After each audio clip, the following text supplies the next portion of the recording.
What's going on, guys? Unknown Player here, and today I've got for you guys some more Rise of Iron news, and this is all info from a Polygon article that went up recently, and it's all pretty interesting discussion about Rise of Iron as an expansion and what it generally means for Destiny, kind of a broader look at the expansion and what it will do for the game and franchise. So as usual, I've gone through and picked out what I thought were some of the most interesting parts of the article that you guys would most want to know about, and I'll be summarizing in this video.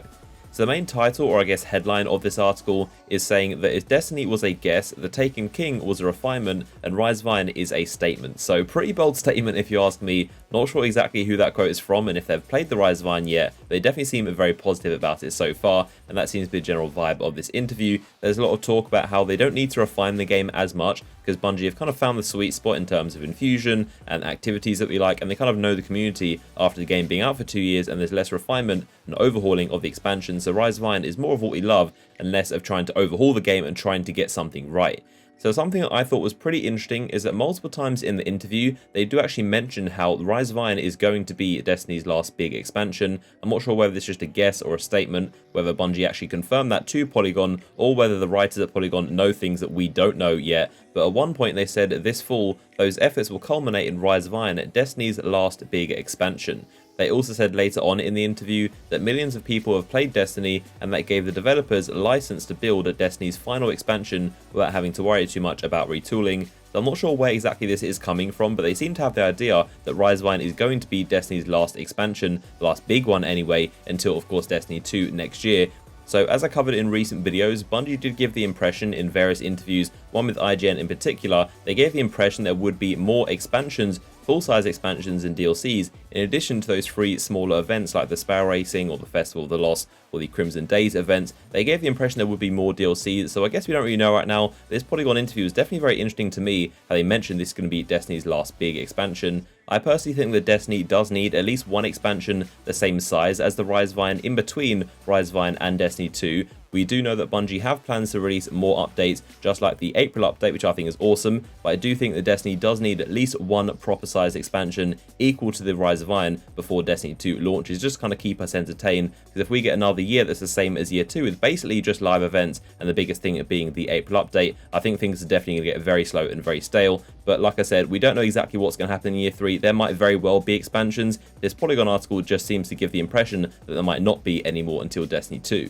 The discussion then continued with Eric Osborne, who of course is from Bungie, and he was mentioning an interesting topic about saying that nobody from Bungie refers to Destiny 3.0 when they talk about what's coming next, or essentially year 3, and with good reason that Bungie thinks that they've got the game right. And then he also said they're not really calling it year 3, and he thinks that it's kind of intentional, because with year 2, the reason they went there was to kind of clearly indicate that players are going to have a massive overhaul, but with Rise of Iron there isn't going to be a massive overhaul, so not really going to be calling it year 3 or Destiny 3.0. So this is a pretty interesting point in itself, and they're essentially reiterating that year 3 isn't going to be this massive step up like from year 1 was to year 2, when they basically overhauled a lot of systems, and they're saying how they've got a lot of things right and there aren't really that much need to change things. Now, one example of this is of course like the Vanguard Commendations, that was brought in the Dark Below and they pretty much got rid of it, and then in the House of Wolves they brought an Etheric Light and got rid of that, and then in Taken King they brought actual light levels to weapons, and they pretty much retooled most of the character screen and how your light level works. Of course they added a ghost shell and added light level to that, the class item and also the artifact as well. So it was a massive change, and that was the big overhaul with the Taken King.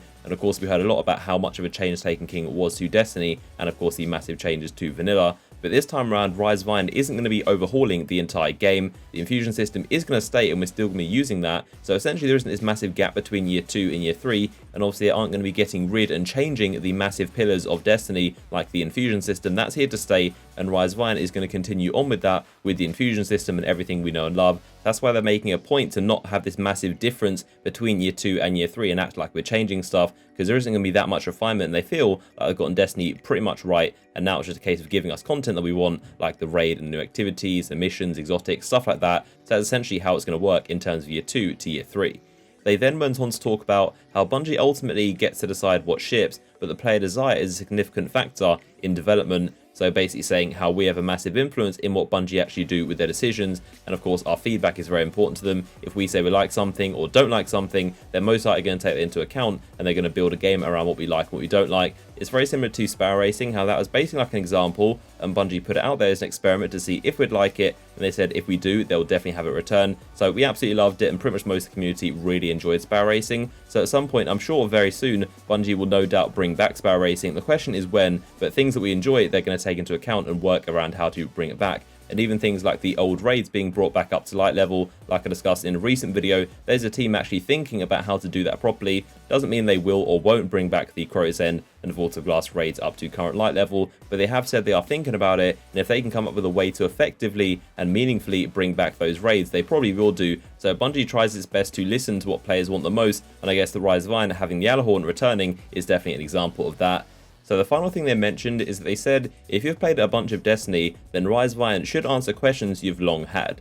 So I'm hoping this isn't just hyping up the campaign. I really hope they do mean that, but I'm hoping this does actually mean we'll get some significant answers in terms of the Destiny story. I know most of the expansions have pretty much given us like a new enemy or a new threat, and they've given us the backstory to that enemy, but we haven't really progressed much in terms of the basic story in front of us that was first ever introduced in vanilla Destiny. Like, much of the questions are still unanswered, like who were we before the ghost resurrected us, why are we dead, what is a traveler, or what exactly, or who exactly is the darkness. Pretty much most of the expansions just seem to bring more questions than answers. We did get quite a bit of backstory in terms of where the traveler came from and why Oryx and the Hive hate the traveler so much, which is pretty interesting in the Books of Sorrows. But in terms of some of the most basic fundamental story elements of Destiny, most of them are unanswered, so I'm hoping that Rise of Iron delivers on that and we get a lot of answers to questions we've had for a long time.